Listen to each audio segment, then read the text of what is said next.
Collector Sudhir Kumar Kochhar ने लोगों से अपील की है कि अभी और भी अधिक वर्षा होने वाली है।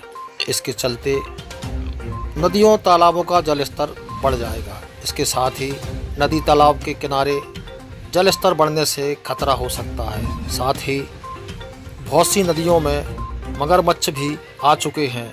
इसी के चलते नदियों तालाबों और झरनों से दूर रहें।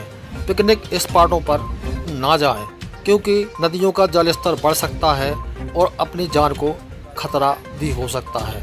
इसी के चलते उन्होंने लोगों से अपील की है कि वह ऐसे स्थानों पर मनोरंजन की दृष्टि से ना जाएं, ताकि उनका जीवन बचा रहे।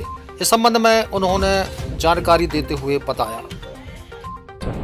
वर्षा ऋतु अपने चरम पर है और आगे आने वाले दिनों में भी भारी बारिश की संभावनाएं बताई गई हैं और बारिश के समय में नदी नालों में पूर आ जाता है। वो अपनी सीमा से ऊपर बहने लगते हैं और इसके अलावा नदियों का बहाव भी बहुत तेज़ हो जाता है। दो चीज़ों में बहुत सावधानी रखने की ज़रूरत है।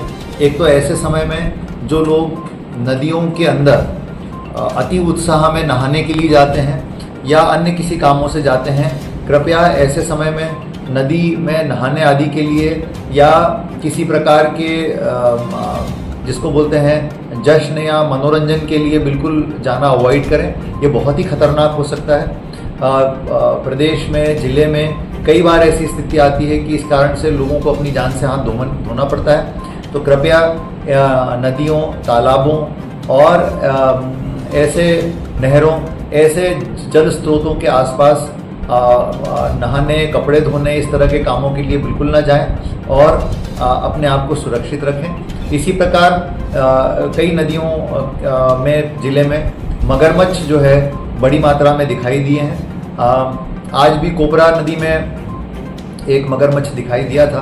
तो चूँकि मगरमच्छों की संख्या हमारे ज़िले में काफ़ी है, इसीलिए बहुत ज़रूरी है हमारा कि नदियों में इस समय में हम सावधानी रखें। नदियों के अलावा, इसके अलावा हमारे यहाँ पर कई ऐसे जल स्रोत हैं जहाँ पर जो है झरने बहने लगते हैं प्राकृतिक रूप से, या जल प्रपात जैसा बनने लगता है और वहाँ पर लोग जाकर के फिर नहाने लगते हैं। तो ये थोड़ा सा इनको अवॉइड करना चाहिए। ये खतरनाक हो सकता है। वर्षा ऋतु के समय में यदि आप इनको अवॉइड करेंगे तो सभी का जीवन सुरक्षित रहेगा।